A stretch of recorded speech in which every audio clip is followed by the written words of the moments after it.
pienso, por qué creo lo que creo, por qué tomo decisiones, por qué tengo esta personalidad o este carácter, por qué a lo bueno le llamo bueno, a lo malo le llamo malo, cuál es mi estándar, mi medida, mi referente.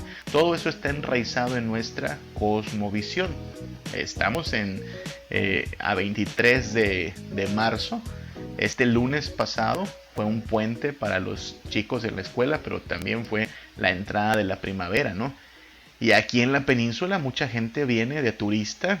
Ahora que ya estamos ya de semáforo verde, llegaron otra vez los turistas porque les encanta este fenómeno de luz y sombra allá en la pirámide de Kukulcán en Chichen Itza. Bueno, los mayas tenían una cosmovisión muy diferente a la cristiana. Ellos tenían una cosmovisión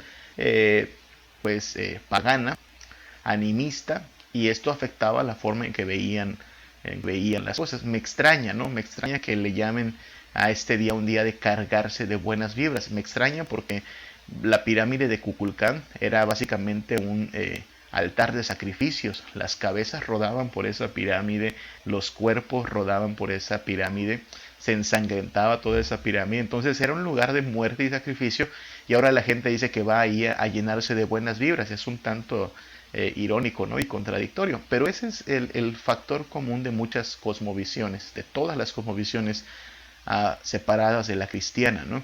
La incongruencia, lo contradictorio, algo no cuadra. Y entonces por eso estamos hablando de el multiverso, ¿no? Esta eh, pues realidad de que cada cabeza es un mundo y que cada persona vive en su universo, de acuerdo a sus reglas, de acuerdo a sus estándares, pero algo no cuadra allí, algo sale mal siempre en esos universos alternos. El único universo coherente, verdadero, es el pensamiento cristiano. No lo decimos con arrogancia, sino todo lo contrario. Con la humildad de que si no fuera por Cristo, nosotros estaríamos también en tinieblas. La vida cristiana consiste en conocer a Cristo. Cristo mismo lo dijo, ¿no? Conoceréis la verdad y la verdad os hará libres. Entonces necesitamos un cambio de mentalidad para poder salir de las tinieblas. Hemos estado hablando del deísmo como una cosmovisión de puente hacia el naturalismo. El naturalismo podríamos resumirlo en la frase de Romanos, ¿no? Que profesando ser sabios se hicieron necios. Y ahí es donde comenzó el declive en la civilización occidental, con el naturalismo, sacando a Dios de la ecuación. Pensadores como estos que están aquí, Nietzsche, Freud, Marx, hablando de la religión como algo malo para el ser humano, tratando de vivir sin Dios. Y de pronto llegamos a el nihilismo, ¿no? La ausencia de todo sentido, de todo significado. Sí leí tu comentario, hermanita Lourdes. Lo leí después del cierre de la sesión anterior, el miércoles pasado. Nos compartías que estabas leyendo un libro o algo así como una conferencia, ¿no? Y el término nihilismo ya te pareció familiar, ¿no? Ya pudiste conectar las ideas. Ese es el propósito, ¿no? Si hemos utilizado algún concepto un poquito técnico, pues el propósito es ese, ¿no? Que podamos a partir de aquí leer alguna otra literatura, algún otro libro, y decir, sí, ya entiendo un poquito más de eso porque le escarbé tantito a esos temas, ¿no? Ese es el propósito de estos miércoles también. Entonces llegamos al nihilismo. El nihilismo, donde es como estar en un despeñadero, como es algo así como sin sentido, como algo donde ya no hay respuestas, y de pronto se les ocurre a algunos el asunto del existencialismo, ¿no? Una propuesta de cosmovisión que es, decíamos, como inyectarle morfina al nihilista, ¿no? Que se la pase pues tantito chévere de aquí a que se muera.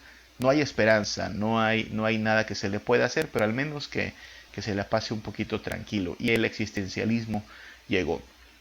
Ah, todo queda mal en estas cosmovisiones. El ser humano queda sin sentido, sin rumbo, sin referente, sin brújula moral, sin esperanza. Así es como se encuentra Cristo a todos, ¿no? Nos encuentra sin esperanza y sin rumbo en el mundo, en las tinieblas, y entonces de pronto por su palabra conocemos la verdad.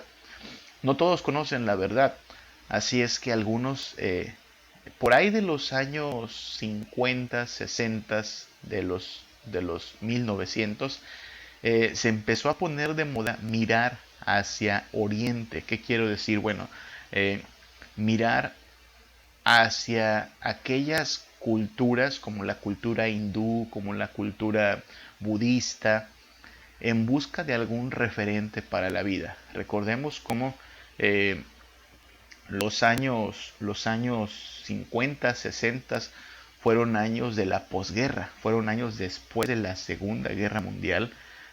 Hubo muchos cambios a nivel cultural y hubo toda una generación que salió de esa especie de, pues de decepción de aquellos años, y pues es donde vino aquella ola inglesa, no sé si se acuerda, la ola de los hippies y todos estos chicos con camisas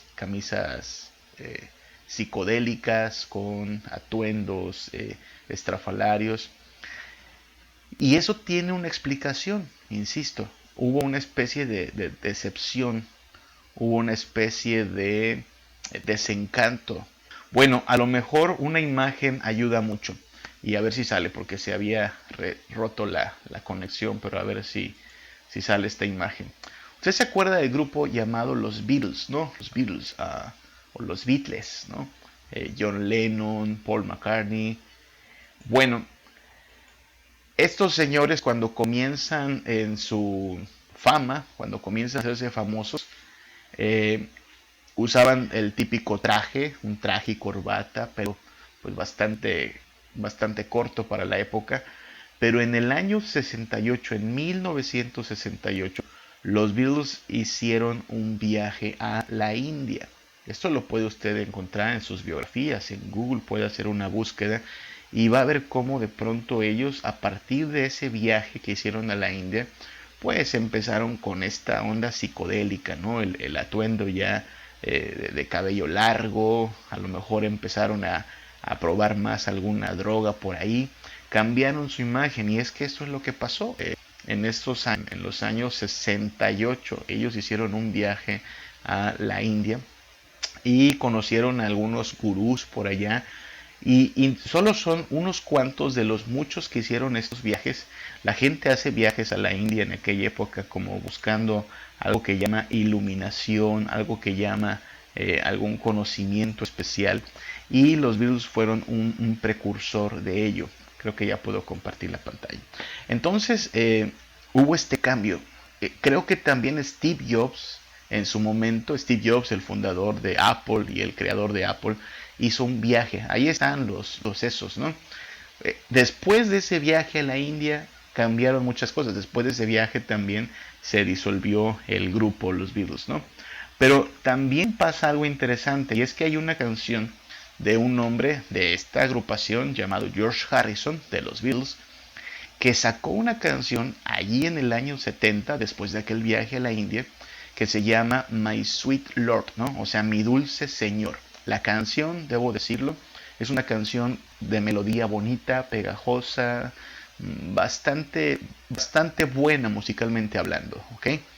Y fue polémica en su tiempo porque hacía una mezcla, un shake, un sincretismo entre términos del judaísmo cristiano.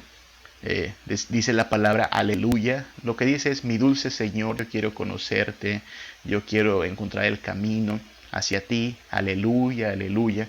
Pero después, en una parte de la canción, surge este verso que dice Hare Krishna, Krishna Krishna, Hare Hare, tal como está acá en la pantalla, que no es otra cosa más que un mantra. ¿Qué es un mantra? Un mantra es una oración de las culturas de Oriente, ¿ok? Oraciones que repiten con el propósito de encontrar cierto grado de iluminación, cierto grado de meditación. Entonces, desde aquí ya vemos cómo gente famosa como estos estaban ya como decepcionados del occidente. Nosotros somos occidente, América, Europa, y volteando hacia oriente a ver si allí hay algo pues que nos dé un poquito de sentido, porque de este lado todo fracasó y el hombre llegó al nihilismo. Y entonces llegamos a esta cosmovisión que vamos a llamar monismo panteísta oriental. Sé que suena un poco raro los tres términos, pero Vamos a tratar de explicarlos a continuación. Monismo panteísta oriental. ¿Qué significa eso? Bueno, monismo significa uno, monos, ¿no? Uno. Como hablamos de monosílaba, una sílaba, ¿no? O monogamia, una unión. Monismo, hay una T ahí, esa no debe estar allí, debe decir monismo. El monismo enseña eso, que todo es uno, todo es una perfecta unidad. Panteísta, panteísta significa en Dios en todas partes. Teos, de ahí viene teísta, teos es Dios. Y pan significa todo, ¿ok? Pan es todo. Eh, entonces, panteísmo significa Dios en toda. Resumiendo, monismo panteísta es la idea de que todo es uno y Dios está en todo. Y esto viene de allá, del oriente, por eso le llamamos a esto monismo panteísta oriental. Hay mucho que hablar, podríamos hablar largo y tendido sobre todas las ramificaciones, pero vamos a centrarnos especialmente en dos. El hinduismo como tal y una forma de budismo que se llama budismo zen. ¿Ok? Ahora, si esto le suena raro, yo sé le suena raro, ya, pero es que acaso hay gente que crea eso, se sorprendería. Hay mucha gente que cree estas cosas ya.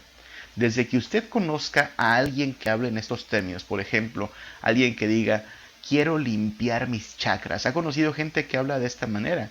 Que fue con fulanito y le alinearon los chakras o le purificaron los chakras o que necesita una terapia para pues orientar sus chakras. ¿Qué son los chakras?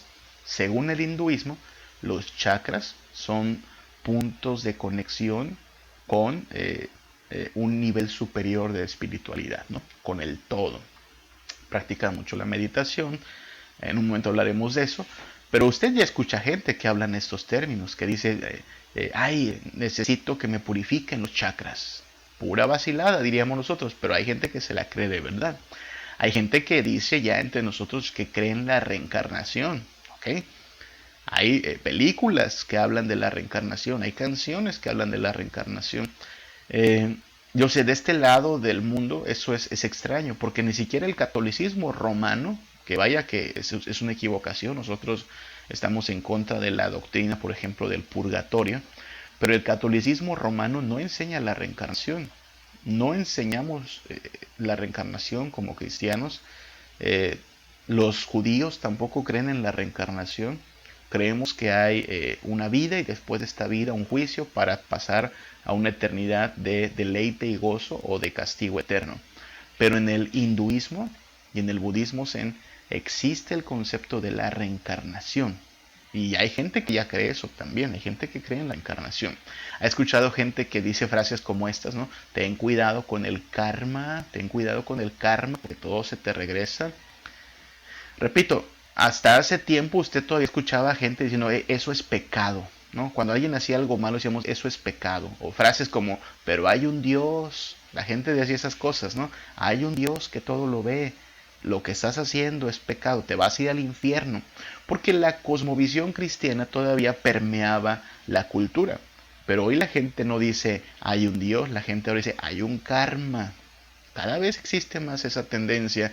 ¿Y de dónde se está tomando prestado eso? Desde hace varias décadas, desde los 50, por ejemplo, con el viajecito de mucha gente, o los 60 con el viajecito de los Beatles a la India, y la gente está buscando traerse de allá no solo los souvenirs, no solo los recuerditos, sino incluso la cosmovisión, la forma de pensar. Hay gente que dice eso, ¿no? Habla así, el karma, ten cuidado con el karma. Pero también conoce usted gente que practica yoga. Conoce gente que practica yoga. Gente que hace estos ejercicios de relajación y respiración y poner la mente en blanco. Yoga. Bueno, hay gente que practica eso y la práctica del yoga viene ya de una cosmovisión hinduista, ¿no? Haciendo esa frase, ¿no? Om, ¿no? Y pongamos la mente en blanco y om, conectémonos con lo espiritual, pongámonos en blanco y tengamos una conexión con la energía. Todo eso es muy hinduista. Todo eso es monismo panteísta. Esa frase Om, de hecho, es muy interesante porque en el hinduismo no es tanto Om, sino Aum, ¿ok? Aum, esa frase. Y mire, aquí tengo yo un gráfico. Ese gráfico a lo mejor usted lo ha visto en algunos lugares. Ese gráfico es muy famoso. Ese gráfico, de hecho, significa esa palabrita, Aum, ¿ok? Aum. De verdad que mucho para meditar. Este gráfico la expresa.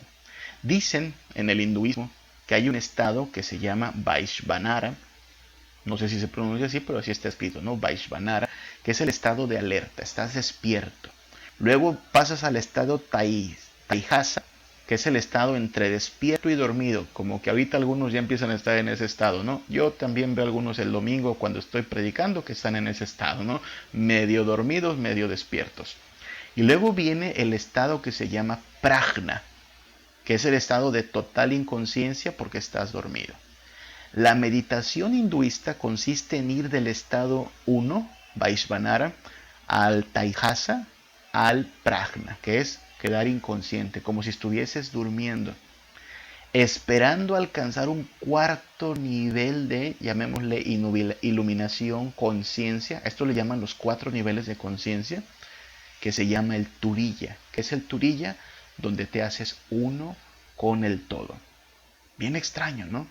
Pero hay gente que hace esto todas las mañanas. Hay gente que hace esto todos los días, esperando de esta manera tener paz, tener consuelo, no sé yo.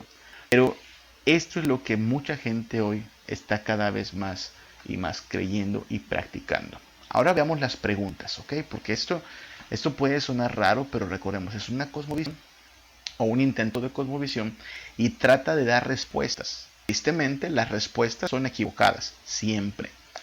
No están basadas en la verdad absoluta que es Jesucristo. Pero vamos a ver cómo el monismo panteísta oriental trata de darle respuesta a estas preguntas. ¿Sí? ¿Qué es real? ¿En qué mundo estoy? ¿Qué soy? ¿Qué ocurre al morir? ¿Importa el conocimiento? ¿Qué es bueno? ¿Qué es malo? ¿Qué sentido tiene la historia? ¿Cómo responde el monismo panteísta a las 7 preguntas básicas? Vamos con la primera. ¿Qué es real? ¿Qué es real en el monismo panteísta? Bueno, surgen más de estas palabras que no se las tiene que aprender, ¿ok? No es un curso de hinduismo, no se las tiene que aprender, pero así es como ellos le llaman. Atman es Brahman, ¿ok? Atman es Brahman. Dirá, ¿y eso con qué se come? Bueno, Atman, según ellos, es la esencia de toda persona. Es, digamos, el alma, la esencia, la energía de cada uno de nosotros. Y no solo persona, también animales, también plantas. Cada cosa que existe en la creación, ellos no le llaman creación, cada cosa que existe tiene un Atman, una esencia. ¿Ok? Y Brahman es el alma universal, el cosmos. No le llaman Dios propiamente, sino Brahman. ¿Qué es Brahman? El espíritu universal, el alma universal. Entonces, la forma en que los hinduistas ven la realidad es algo que mantiene el balance, el equilibrio de las cosas y que nos da sentido en la medida en que nosotros estemos unidos a ella y conscientes de esta alma universal. Ahora, para estar conscientes de esta alma universal que es el Brahman, tengo que vaciarme de mi Atman. Es decir, tengo que dejar de pensar en mí, dejar de ser yo, poner mi mente en blanco para entonces volverme totalmente consciente de esta alma universal. Por eso la idea de poner la mente en blanco. Lo cual, por cierto, le aclaro, no es posible. Es posible poner la mente en blanco. Dios nos creó como seres pensantes. Dios nos creó a su imagen y semejanza. No es posible y no es sano andar buscando poner la mente en blanco. Recuerde que hablamos de monismo. Todo es uno. No hay distinción. Dios y el hombre no son separados, son juntos. Nosotros, de hecho, somos una emanación de Dios, según ellos. Y entonces, lo que esté separado o individualizado en el monismo panteísta termina siendo maya. Maya no yucateco, ¿ok? Maya en términos hinduistas, así se dice también, que significa ilusión. Es decir, si nos estamos haciendo bolas, yo, Samuel Hernández, aislado, soy una ilusión. Mi significado provendrá en la medida en que me vacíe de mi personalidad, deje de ser yo, me ponga en blanco y sea unido al Brahman. ¿Se da cuenta? Es una especie de negación de la personalidad. Esa curvita que está ahí, esos tres giros del icono que está ahí, del Aum, ahí arriba tiene una curvita. No sé si la alcanza a ver. Y después arriba hay un punto. Bueno, el punto significa el Brahman. Y la curvita simboliza la ilusión. Entonces, lo que necesitamos hacer es trascender a la ilusión para llegar al Brahman. ¿Le suena el término nirvana? ¿Le suena ese término nirvana? Muy conocido también en el budismo. Es la misma idea. Dejar de pensar en mí, dejar de pensar en el tiempo, en mi historia, y elevar mi pensamiento al nivel superior. Pero ese nivel superior en realidad es un vacío. Esa es la clase de realidad que propone. Ahora, a diferencia de esto, en la Biblia lo que vemos nosotros es que Dios nos revela la distinción entre creador y criatura. La Biblia no es monista, no. La Biblia es dualista, en el sentido de que hay una diferencia entre el creador y la creación.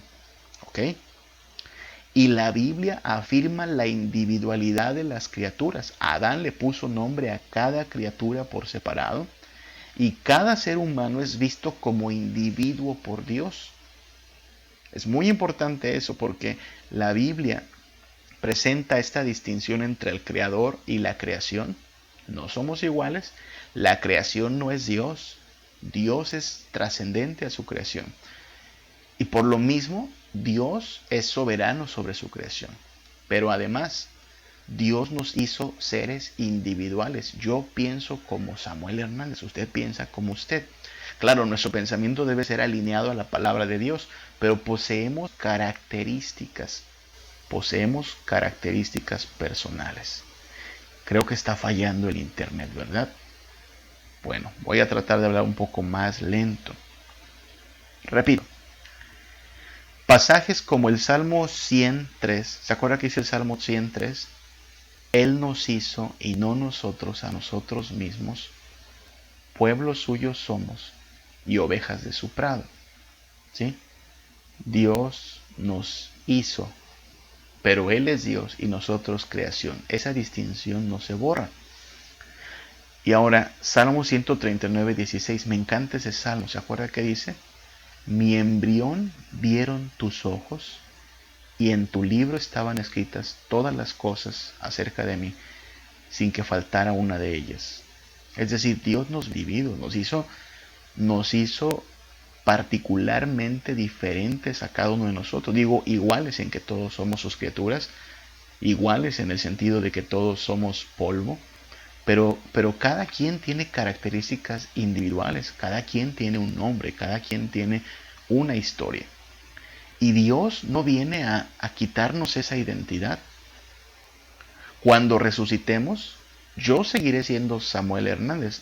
Claro, la Biblia dice que tendremos un nombre nuevo, pero cada quien tendrá una historia que contar en la eternidad, porque somos individuos. Entonces, a diferencia del monismo panteísta, la Biblia nos habla de no un monismo, no una unidad que quita la separación entre Dios y la criatura, sino una distinción. No somos iguales.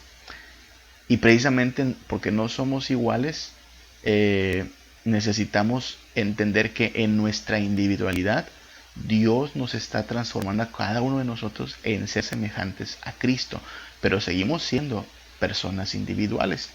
¿En qué clase de mundo estoy? Segunda pregunta. Bueno, estamos en un mundo, diría el monismo panteísta, un mundo de ilusiones. ¿Okay? Un mundo de ilusiones. Porque estas realidades, lo que palpamos, lo que vivimos, tiene sentido solo en la medida en que yo sea consciente de algo superior. Pero si eso superior no depende de estas realidades, entonces todo esto, dirían, es una ilusión. No hay mucho que decir al respecto porque, bueno, la Biblia no habla de este mundo como un mundo de ilusiones. La Biblia dice que la tierra está llena de los beneficios de nuestro Dios. En el principio creó Dios los cielos y la tierra. Fuimos creados para habitar la tierra. Y de hecho somos redimidos para poseer la tierra. Entonces, a diferencia del monismo panteísta, nosotros vemos el mundo como algo bello. ¿Se acuerda de ese himno? El mundo es de mi Dios. Ese himno es totalmente opuesto al monismo panteísta, ¿no? Porque nosotros vemos a Dios como el Dios que nos regala esta tierra para que habitemos en ella, para que seamos dichosos en ella, en la medida en que Dios mismo habita con nosotros en esta tierra, ¿no? ¿Qué soy yo? Pregunta número 3. ¿Qué soy yo? Bueno, aquí la respuesta sería finalmente no importa. No importa quién eres, porque la perfección, el grado de iluminación máximo, está más allá de la personalidad, entiéndase, de lo que te hace individuo. Entonces, de lo que se trata es de que tú dejes de ser tú. El grado de mayor iluminación ocurre cuando yo dejo de ser yo. Suena raro, ¿no? Pero yo ya no soy Samuel, yo soy nada, porque me vuelvo uno con Brahman, ¿no? Con el alma eterna. Y entonces, pues viene aquí el punto en el cual se desestima la personalidad. La persona no importa.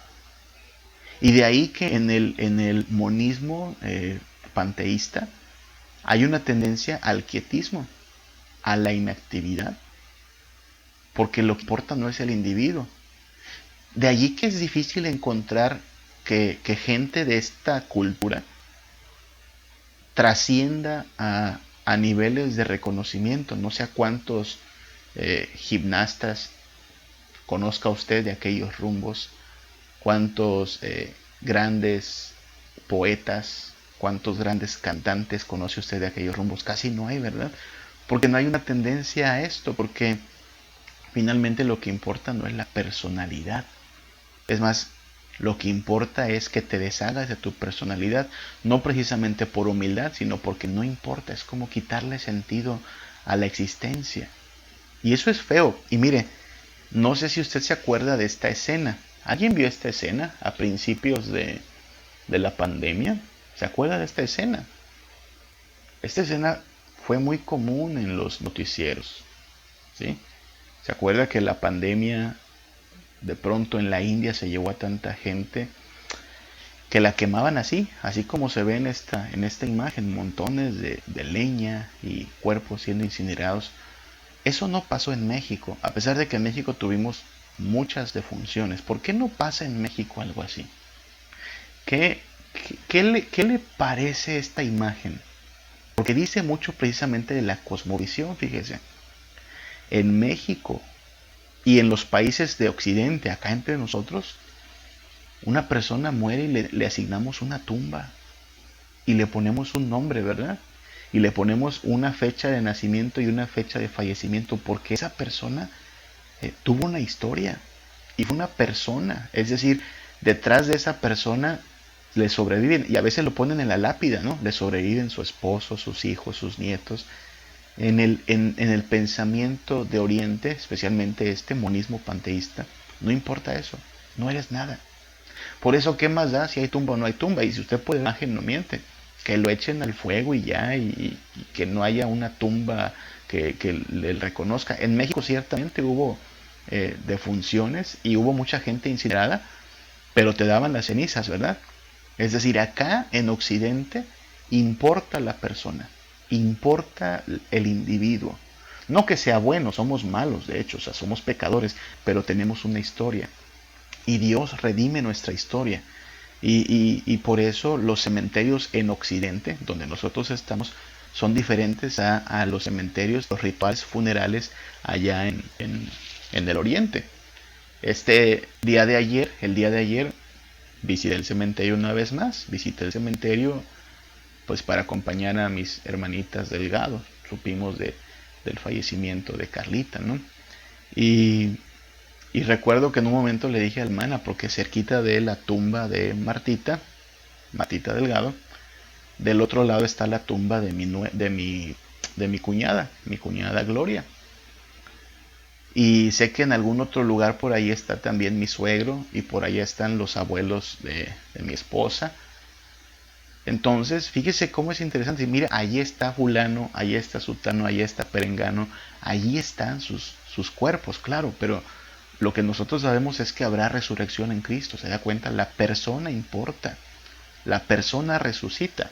Y de manera, pues un tanto como broma, decía, pues aquí vine a conocer el barrio, ¿no? Algún día viviré en este barrio también y a ver quiénes son mis vecinos, ¿no? Porque la persona importa, ¿no? Se le asigna una tumba, se le asigna un lugar. En el monismo panteísta no importa quién eres tú. Por eso te pueden tirar ahí a una pila de leña y te mueres y no importa. Te vuelves nadie porque no eres nadie. ¿Quién soy? Lo que importa es tu conexión con el todo. ¿Qué ocurre al morir? ¿Qué ocurre al morir en el monismo panteísta? Bueno, lo que ocurre es la reencarnación. Pero aclaremos algo, por lo que acabamos de decir. No reencarna el individuo. O sea, la persona no reencarna. Reencarna el Atman, o sea, la esencia, el soplo de vida, diríamos, que es impersonal. En tu siguiente reencarnación, pues ya no eres consciente de quién eras a lo mejor, ya no eres la persona, sino solo una emanación más del Brahman. Entonces, eso cambia mucho, porque algunos piensan que la reencarnación es, se murió el hombre y reencarna, y en ese otro estado de reencarnación busca quién fue su primer amor, esas cosas románticas. No, no, no. La persona desaparece, o sea, lo que te hace individuo no permanece. Solo permanece reencarnando la esencia, ¿no? La esencia humana, pues quién sabe cómo lo distingan de cualquier otra cosa, ¿no? Porque no es alguien, es algo, ¿ok? ¿Qué importancia tiene el conocimiento? ¿Qué importancia tiene el conocimiento en el eh, panteísmo monista? Bueno, no importa el conocimiento.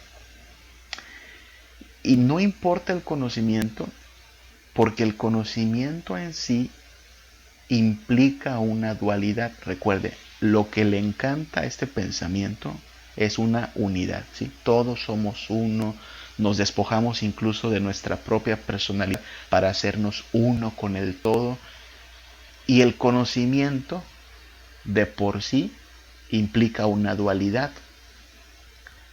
porque si nos vamos a comunicar se necesita de un conocedor y algo que esté conociendo, ¿no? Un objeto de estudio.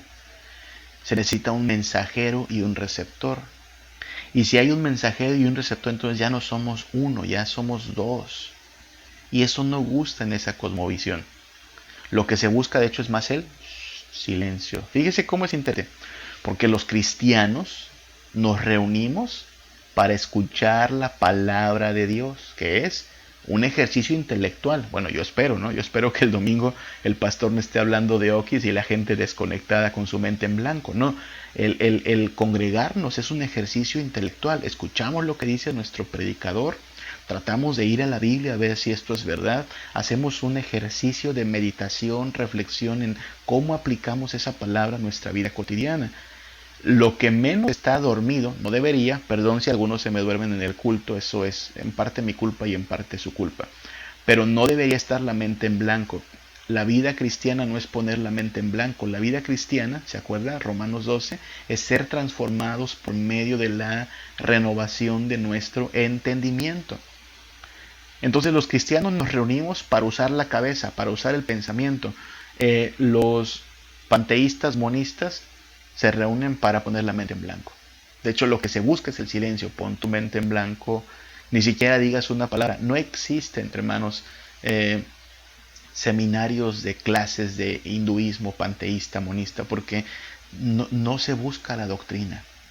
Se busca la experiencia, pero una experiencia incluso no de actividad, sino de inactividad, el silencio. Ponga su mente en blanco y diga Om, y eso es todo. Y cuanto más en blanco esté, está más cerca de la iluminación. Eso es bastante locuaz. Bueno, para los cristianos debiera ser locuaz, porque la Biblia establece todo lo contrario.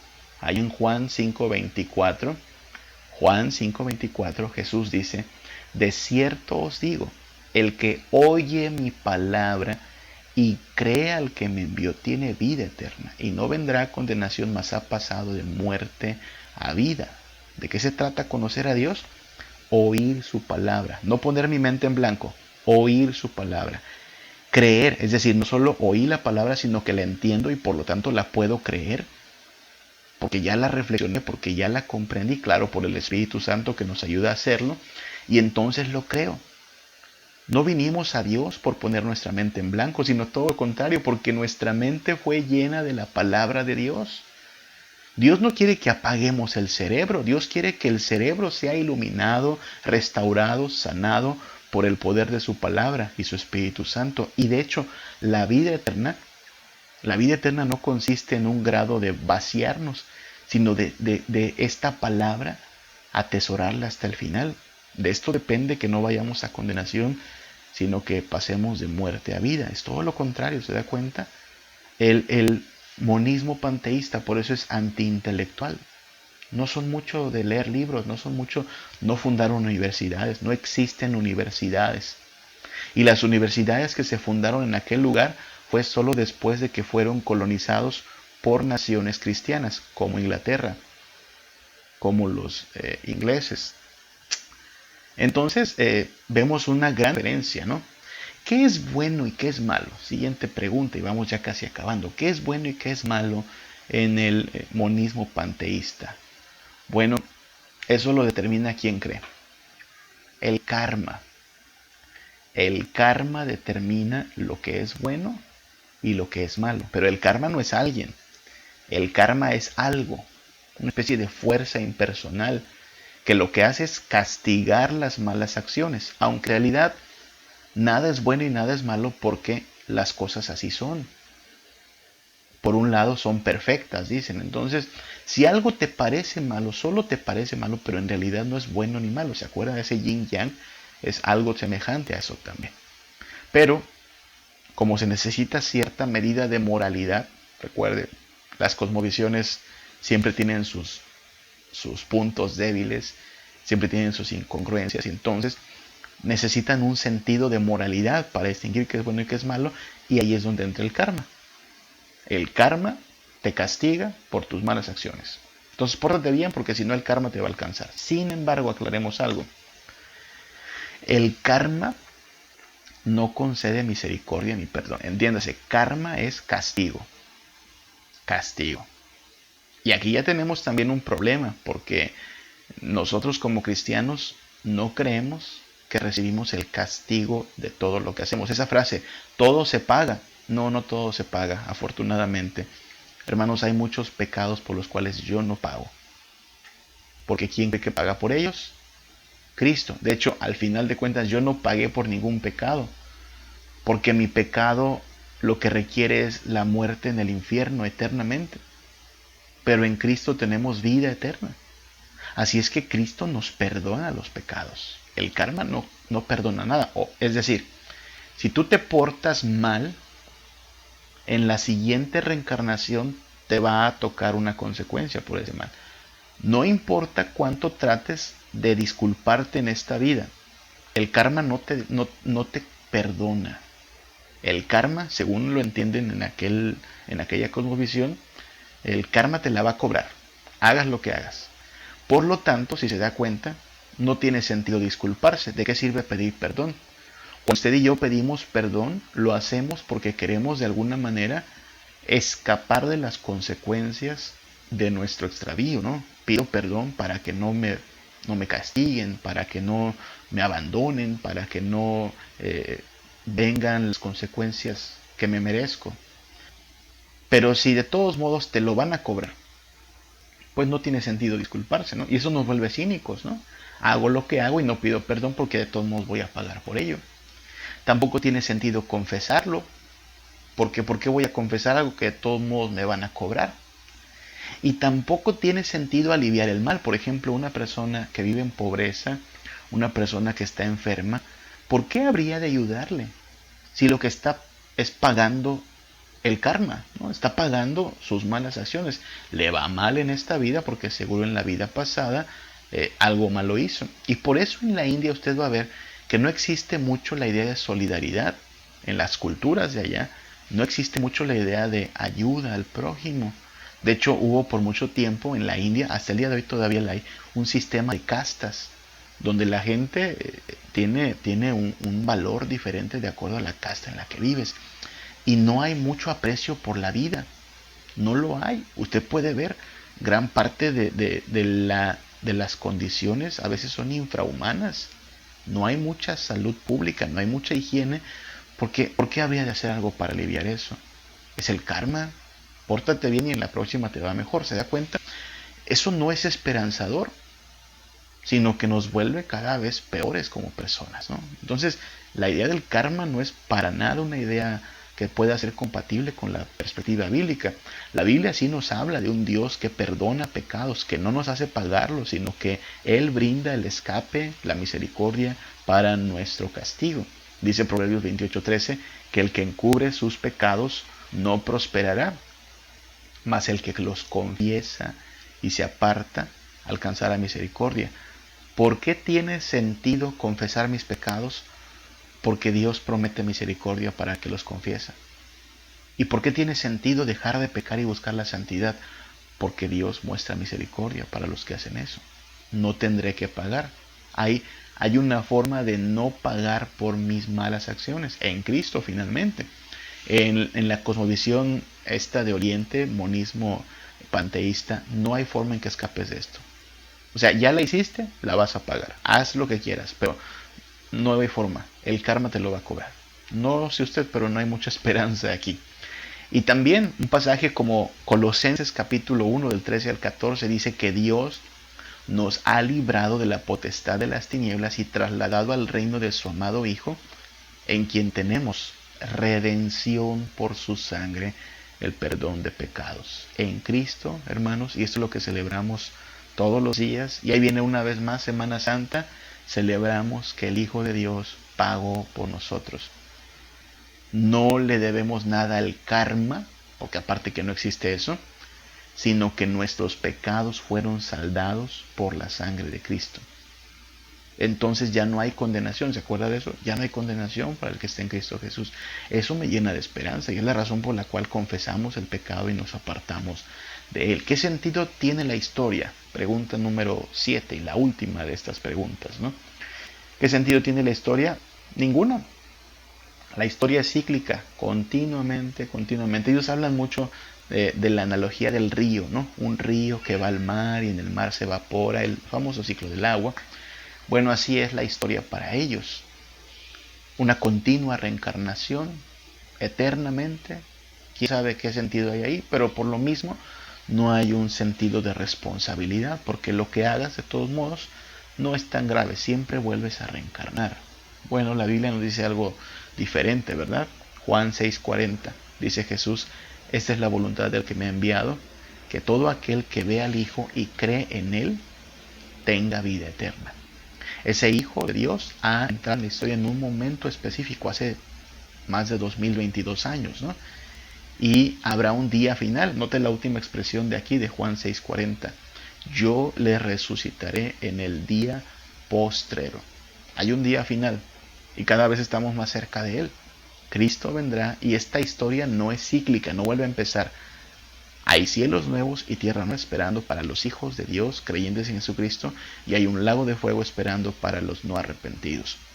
Por lo mismo, todas estas ideas de karma, de reencarnación, aunque a cada vez más gente le empiezan a gustar, y aunque cada vez son más comunes, no tienen coherencia con la perspectiva bíblica. De hecho, tienen sus contrariedades. ¿Qué sentido tiene portarse bien si de todos modos vas a pagarle al karma? Pórtate como quieras, al fin que reencarnas. Y eso, pues, lejos de hacer que las personas tengan esperanza y dirección, hace que nos volvamos más cínicos y totalmente contrarios a lo que Dios ha establecido como lo que es verdad. Entonces, monismo panteísta no es doctrinal, no importan las doctrinas ahí, cada quien quiere lo que quiera, cada quien hace lo que quiera hacer, No es personal, de hecho usted ni siquiera importa como persona. Si se muere, pues qué bueno, porque se une con el Brahman, y mejor ponga su mente en blanco, no se ande preocupando por la verdad, diga Om y ya. No hay redención, lo va a pagar, todo lo que haga lo tiene que pagar, aunque se porte bien a partir de ahorita, ya tiene problemas con el karma en la próxima reencarnación. No hay esperanza aquí, hermanitos. Básicamente el monismo panteísta del Oriente es el mismo nihilismo, pero con otra envoltura. Pero es nihilismo. No hay esperanza, no hay ningún destello pues de consuelo en esto. Simplemente es vive, pórtate bien, porque si no al rato te toca a lo mejor reencarnar en una cucaracha o en un mosquito. Así es que échale ganas, pero de todos modos ni te agüites ni te espantes, porque sigues reencarnando. No hay esperanza aquí, como en ninguna cosmovisión que esté aislada de Cristo y su palabra. ¿Ok? Bueno, yo creo que sí conoce a gente que sostiene estos pensamientos, que sostiene estas ideas, y hay que saber de dónde vinieron estas ideas, ¿no? Aclaro, no está mal hacer cierto ejercicio de estiramiento. Alguien por ahí me preguntó, ¿y entonces no puedo hacer yoga? Mire, si se trata de estirarse y relajar los músculos, hágalo, pero no ande pensando que es verdad eso de dejar su mente en blanco y conectarse con la energía. Eso no existe, no es así como lo plantea Dios. Pintar mandalas, estos dibujos así bonitos que hay, tampoco es malo. Si usted quiere colorear mandalas, hágalo, pero no lo haga como un ejercicio de meditación o algo así. Quiere meditar, quiere reflexionar, abra su Biblia y póngase a estudiarla y póngase a entender lo que Dios ha revelado. Eso sin duda sí va a ser útil para nuestra vida. Ok, hermanitos. Fíjese que ahorita ya está en los catálogos de Avon, y hasta en los catálogos de Jafra encuentra ahí sus chacharitas con tendencia a este misticismo medio raro, ¿no? Y no falta en los programas de televisión la capsulita de meditación, de yoga, de reflexiones así medias raras. Oremos. Padre, gracias por tu amor y misericordia, gracias por haberte revelado a nosotros, por no habernos dejado en tinieblas, sino que nos diste tu palabra, y tu palabra es verdad. Enséñanos a conocerte, ilumina nuestra mente, transforma nuestro entendimiento. No permitas que estas corrientes de paganismo, de filosofías huecas, nos hagan dudar, sino todo lo contrario, que nos aferremos más a tu palabra como la única fuente de verdad, de dirección, de consuelo y esperanza para nuestras vidas. Sí hay mucha gente que cree en estas cosas, Padre. Algunos de ellos hasta son nuestros parientes, y por eso te pedimos, Padre, que nos ayudes a encontrar las inconsistencias en esas formas de pensar, para advertirles, para decirles que el camino que han escogido es un camino equivocado, que solo en Cristo está el camino, la verdad y la vida. Y si es así, entonces que también nosotros nos aferremos a esta verdad, caminemos hasta el final, puestos los ojos en Jesús, el autor y consumador de nuestra fe, Padre. Guárdanos entonces del mal y bendícenos, Padre, y encamínanos en tu palabra. Te lo pedimos por Cristo Jesús. Amén.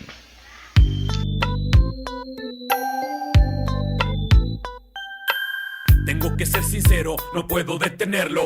Por eso a tiempo yo solo describiendo las maravillas que veo en el universo. Y es cuando yo pienso y me pregunto y no puedo entenderlo. Yo solo espero que mis preguntas tengan respuestas, eso espero. Quiero saber yo esto, como siendo pequeño te has fijado en mí, tengas de mí recuerdo. Confieso que no entiendo cómo es que a tu hijo has mandado a mi encuentro. Y dime quién soy yo, para que te hayas fijado en mí. ¿Quién soy yo?